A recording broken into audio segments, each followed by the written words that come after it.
दोस्तों 75 सालों से कोलकाता की पहचान रहा हावड़ा ब्रिज सिर्फ भारत में ही नहीं बल्कि पूरी दुनिया में फेमस है। ये एक ऐतिहासिक ब्रिज है जो द्वितीय विश्व युद्ध का भी गवाह रहा। जैसा कि नाम से ही पता चलता है, ये ब्रिज कोलकाता से हावड़ा को जोड़ती है।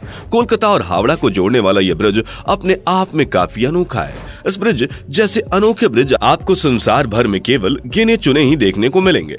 तभी तो अगर किसी को कोलकाता का दर्शन करना हो तो उसे सबसे पहले हावड़ा ब्रिज के दर्शन कराए जाते हैं। लेकिन क्या आपने कभी सोचा है कि आखिर ऐसा क्या है हावड़ा ब्रिज में जो इसे इतना अनोखा माना जाता है कि उस ब्रिज को देखकर बड़े बड़े इंजीनियर भी हैरान रह जाते हैं। दोस्तों, अगर आप भी कोलकाता के हावड़ा ब्रिज के रहस्य को जानना चाहते हैं तो बने रहिए हमारी आज की इस वीडियो के साथ अंत तक।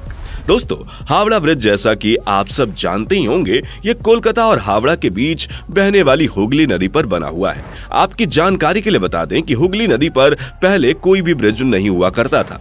19वीं सदी के आखिरी दशकों में ब्रिटिश इंडिया सरकार ने लोगों के आवागमन के लिए हुगली नदी पर एक पुल निर्माण की योजना बनाई, जिसके लिए साल 1871 में हावड़ा ब्रिज एक्ट भी पास किया गया और फिर साल 1874 में हुगली नदी के ऊपर 22 लाख रुपए लागत से एक पीपे का पुल तैयार किया गया, जिसकी लंबाई 1828 फीट और चौड़ाई 62 फीट थी। यह पुल उतना स्ट्रॉन्ग तो नहीं था, लेकिन किसी तरह काम चल रहा था। फिर आया साल 1906 का दौर, जब हावड़ा स्टेशन बनकर तैयार हुआ, जिसके बाद से इस पुल पर लोगों की आवाजाही बढ़ गई। लोगों को किसी प्रकार का खतरा ना हो, इसलिए इस पुल को हटाकर यहाँ एक फ्लोटिंग पुल बनाने का डिसीजन लिया गया। लेकिन फ्लोटिंग पुल बनाने का काम शुरू होता इससे पहले ही वर्ल्ड वॉर छिड़ गया, जिससे फ्लोटिंग पुल बनाने का काम रुक गया। वर्ल्ड वॉर जब तक रहा, पुल निर्माण का काम रुका रहा और फिर वर्ल्ड वॉर के बाद साल 1922 में न्यू हावड़ा ब्रिज कमीशन का गठन किया गया। ब्रिज तैयार करने के लिए टेंडर भी जारी किया गया। हावड़ा ब्रिज बनाने के इस टेंडर को हासिल करने के लिए बहुत सारी कंपनियों ने ट्राई किया, लेकिन ब्रिज बनाने का tender the Braithwaite Burn and Jessop construction company को दिया गया। टेंडर देने के साथ ही अंग्रेजों ने यहाँ सख्त इंस्ट्रक्शन दे दिया कि ब्रिज के नीचे अनगिनत खंबे नहीं होने चाहिए, ताकि ब्रिज के नीचे से निकलने वाले नावों को किसी प्रकार की तकलीफ ना हो। अब ब्रिज का डिजाइन तैयार किया गया, लेकिन इसे लेकर इंजीनियर्स काफी ज्यादा डरे हुए थे, क्योंकि बिना खंबे का ब्रिज बनाना एक चुनौती भरा काम था। हावड़ा ब्रिज के जिस डिजाइन को तैयार किया गया था, उसमें केवल 4 खंबे बनाने की बात कही गई और इन खंभों को ब्रिज के दोनों सिरों पर लगाया जाना तय किया गया। दोस्तों, यही वजह है कि पूरा हावड़ा ब्रिज नदी के दोनों किनारों पर बने हुए 280 फीट ऊंचे 2 खंभों पर टिका हुआ है।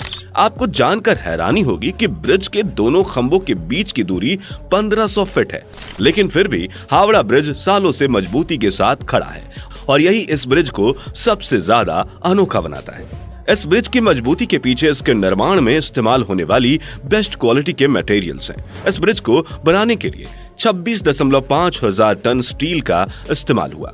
दोस्तों, यहाँ आप में से बहुत सारे लोग सोच रहे होंगे कि आज से 100 साल पहले क्या इतनी ज्यादा स्टील इकट्ठा कर पाना पॉसिबल था? तो बता दें कि यह पॉसिबल तो नहीं था, लेकिन इम्पॉसिबल काम को पॉसिबल करके दिखाया देश में स्टील बनाने वाली इकलौती सबसे बड़ी कंपनी टाटा स्टील ने। पुल के निर्माण के लिए 23.5 हजार टन स्टील की सप्लाई अकेले टाटा स्टील कंपनी ने की थी।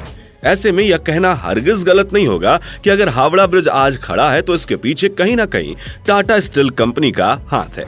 वैसे आपकी जानकारी के लिए बता दें कि इस पुल के निर्माण के लिए जिन स्टील प्लेटों का इस्तेमाल किया गया था, उन्हें जोड़ने के लिए नट बोल्ट की जगह धातु से बनी कीलों का इस्तेमाल किया गया है, ताकि पुल की मजबूती में कोई कमी ना आ पाए और यह सालों साल ऐसे ही मजबूती के साथ खड़ा रहे। आपको यह भी जान लेना चाहिए कि इस ब्रिज के बनने के बाद इस पर से ट्राम भी गुजर चुकी है। हावड़ा ब्रिज को बनाकर तैयार करने में कुल 2.5 करोड़ रुपए की लागत आई थी। ब्रिज की लंबाई 1528 फीट जबकि चौड़ाई 62 फीट है। दोस्तों, जब हावड़ा ब्रिज बनकर तैयार हुआ तो हावड़ा ब्रिज अपनी तरह का तीसरा सबसे लंबा ब्रिज बन गया। उसे देखने के लिए देश विदेश से लोग आया करते थे। दोस्तों, आज भले ही हावड़ा ब्रिज की पॉपुलैरिटी पहले से कम हो गई है, लेकिन एक समय था जब लोग कोलकाता जाते थे तो बिना हावड़ा ब्रिज के दर्शन किए हुए वापस नहीं आते थे। दोस्तों, क्या आपको पता है कि हावड़ा ब्रिज से जुड़े कुछ रोचक तथ्य भी सामने आए, जिन्हें सुनकर आप हैरान हो जाएंगे। आपको जानकर आश्चर्य होगा कि हावड़ा ब्रिज दुनिया का एकमात्र ऐसा ब्रिज है जिसका आज तक उद्घाटन नहीं हो पाया है। और यह बिना उद्घाटन के ही चल रहा है। दरअसल जब यह ब्रिज बनकर तैयार हुआ था उस समय सेकेंड वर्ल्ड वार पूरे चरम पर था।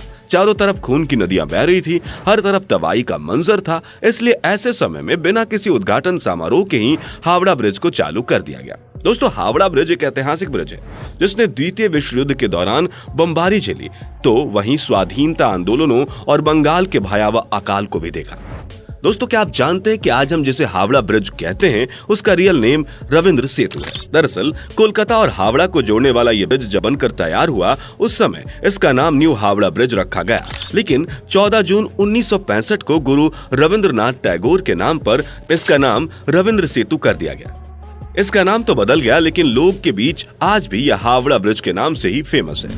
दोस्तों, इसके अलावा हावड़ा ब्रिज को लेकर एक और रोचक तथ्य है जो लोगों के बीच फेमस है। वो ये है कि हावड़ा ब्रिज की कोई चाबी है जिसे अभी तक ब्रिटेन ने भारत को नहीं दिया है। इस चाबी का पूरा माजरा जानकर आप भी दंग रह जाएंगे। दरअसल इस चाबी को लेकर लोगों का कहना है कि इस चाबी की मदद से बड़े बड़े समुद्री जहाजों के आवागमन के लिए ब्रिज को बीच से खोला जा सकता है। यानी आप कह सकते हैं कि ब्रिटिशर्स ने इस ब्रिज को बेहद ही एडवांस तकनीक से तैयार किया था और शायद यही वजह है कि ब्रिटिशर ने इस ब्रिज के नीचे बीचों बीच कोई पिलर नहीं लगाया। वैसे दोस्तों, इस बात में कितनी सच्चाई है इस बात का खुलासा तो अब तक नहीं हुआ है, लेकिन अगर तथ्यों को देखा जाए तो बात कहीं ना कहीं सच साबित होती है। दोस्तों, अगर मौजूदा समय में ब्रिज की हालत के बारे में बात की जाए तो आपको जानकर दुख होगा कि 26,000 टन स्टील से बना कोलकाता का हावड़ा ब्रिज अब खतरे में है। इस पुल को लेकर इंजीनियर्स का कहना है कि इसके खंभों को अब जंग लगने लगा है। एक दिन में 1 लाख से अधिक गाड़ियों को अपने ऊपर से गुजारने की ताकत रखने वाले इस पुल के लिए खतरा बन गया है पान। जी हाँ, दरअसल कोलकाता के लोग पान खाने के शौकीन होते हैं, जिस वजह से इस पुल से रोजाना लाखों लोग पान चबाते हुए गुजरते हैं और इस ब्रिज पर थूकते हुए निकल जाते हैं। इससे न केवल ब्रिज गंदा होता है बल्कि ब्रिज धीरे धीरे खराब हो रहा है। इंजीनियर्स ने तो यह भी कह दिया है कि जिन खंभों पर पुल टिका हुआ है उनमें से कुछ के आधार की मोटाई तो पिछले कुछ सालों में आधी रह गई है। दोस्तों, आप यहां अंदाजा लगा सकते हैं कि अगर लोग अभी भी नहीं संभले तो वो दिन दूर नहीं जब हम हावड़ा ब्रिज को खो देंगे। इसके अलावा 2005 की एक घटना ने भी इस पुल को काफी ज्यादा क्षति पहुंचाई। दरअसल उस समय एक कार्गो शिप इस पुल के नीचे से गुजर रहा था। उस दौरान यह शिप वहां फंस गया और इस शिप को वहां से निकालने में पुल को काफी क्षति पहुंची थी। इंसानों के अलावा पक्षियों से भी इस ब्रिज को काफी खतरा है। दरअसल पक्षी ने इस ब्रिज को अपना बसेरा बनाया हुआ है। यह लगातार यहाँ पर गंदगी फैलाते रहते हैं जिससे ब्रिज को केमिकल लॉस हो रहा है। यही वजह है कि कोलकाता की सरकार हर साल ब्रिज के ऊपर से पक्षियों की गंदगी को साफ करने के लिए 5 लाख रुपए खर्च करती है। समय समय पर इस ब्रिज को जंग से बचाने के लिए इसे पेंट भी किया जाता है। इस पूरे ब्रिज को पेंट करने में 500 लीटर पेंट की आवश्यकता होती है, जिसमें पूरे 65 लाख रुपए खर्च होते हैं। यानी आप समझ सकते हैं कि इस पुल को सुरक्षित करने के लिए अच्छा खासा पैसा पानी की तरह बहाया जाता है। दोस्तों, हम तो आपसे यही कहेंगे कि अभी भी समय है, संभल जाओ और इस ऐतिहासिक ब्रिज को बचा लो। यह ब्रिज चाहे कितना भी मजबूत क्यों ना हो, लेकिन अगर हम इंसान इस पर इसी तरह से गंदगी फैलाते रहें तो वो दिन दूर नहीं जब यह जर्जर होकर टूट जाएगी। दोस्तों, इस वीडियो में फिलहाल इतना ही। क्या आपने कभी हावड़ा ब्रिज के दर्शन किए हैं? इस ऐतिहासिक ब्रिज को लेकर आपकी राय क्या है? कमेंट में जरूर बताइएगा। उम्मीद है आपको आज की ये वीडियो पसंद आई होगी। अगर हाँ, तो इस वीडियो को लाइक करें और इस तरह के और भी अमेजिंग एंड इंटरेस्टिंग वीडियोस देखते रहने के लिए चैनल को सब्सक्राइब जरूर करें। Thanks for watching.